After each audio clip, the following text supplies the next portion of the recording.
اللہ کے حبیب نے منع فرمایا، فرمایا کوئی اونچا اللہ اللہ نہ کرے، جب کوئی نماز پڑھ رہا ہو سو رہا ہو تو اس کے سامنے اونچا ذکر نہ کرو۔ کہتے میں ایک دن اونچا اونچا ذکر کر رہا تھا، اونچا اونچا میں ذکر کر رہا تھا، کیونکہ عشق لگا سی کھیڈا کھیڈ دینوں تے مینوں کھیڈا بھول گئیاں، میں کجل پایا سی یار دے ویکھنے نوں، پھر او دی یاد وچ روندے آئی ڈل گئیاں، حیدر شاہ اس گلی کدے نہ رول دی، پر ہن تے رول گئیاں۔ کہتے میں اونچا ذکر کر رہا تھا تو حضرت عمر فاروق رضی اللہ تعالیٰ عنہ نے ڈانٹ دیا، فرمایا تجھے نہیں پتا حضور نے منع کیا؟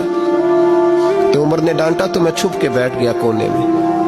حضور آئے نا نماز پڑھانے تو محبوب نے پتہ کیا وہ عبداللہ کدھر ہے؟ کہتے میں کونے میں تھا، حضور نے فرمایا کیا ہوا؟ تو میں رو پڑا، میری عزت بڑی تھی نا مدینے میں، کبھی کسی نے کچھ نہیں کہا تھا۔ نبی کریم نے فرمایا کیا ہوا؟ عرض کی حضور کچھ نہیں۔ پھر بھی بتاؤ؟ کہتا میں رو پڑا، میں نے کہا یا رسول اللہ میری غلطی تھی تو سیدنا فاروق اعظم نے ڈانٹ دیا ہے۔ فرمایا ہوا کیا؟ یا رسول اللہ میں اونچا ذکر کر رہا تھا، اور بات بھی ٹھیک ہے، کچھ لوگ قریب نماز پڑھ رہے تھے، حضرت عمر نے منع کیا، نبی کریم علیہ السلام نے فرمایا بلاؤ نہ ذرا عمر کو۔ خود قانون حضور نے بنایا ہے کہ اونچا ذکر نہ کرے جب کوئی نماز پڑھ رہا، بلاؤ نا عمر کو۔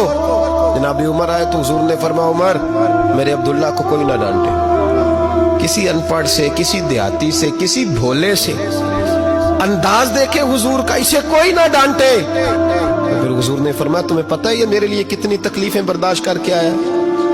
صحابہ فرماتے ہیں یہ خوش نصیب ہے جس کی روح بھی محبوب کے ہاتھوں میں نکلی۔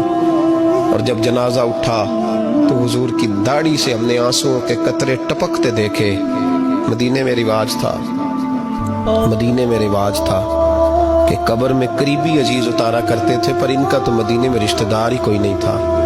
حضرت عمر فاروق اور جناب ابو بکر صدیق کہنے لگے ہم قبر میں اتارتے۔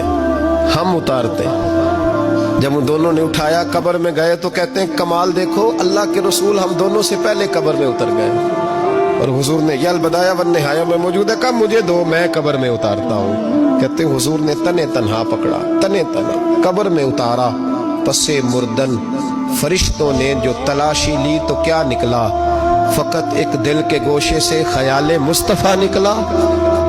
نبی کریم علیہ السلام نے قبر میں رکھا اور ساتھ فرمایا اے اللہ میں آج شام تک اس سے راضی تھا، تو بھی اپنے کرم سے اس سے راضی ہو جا۔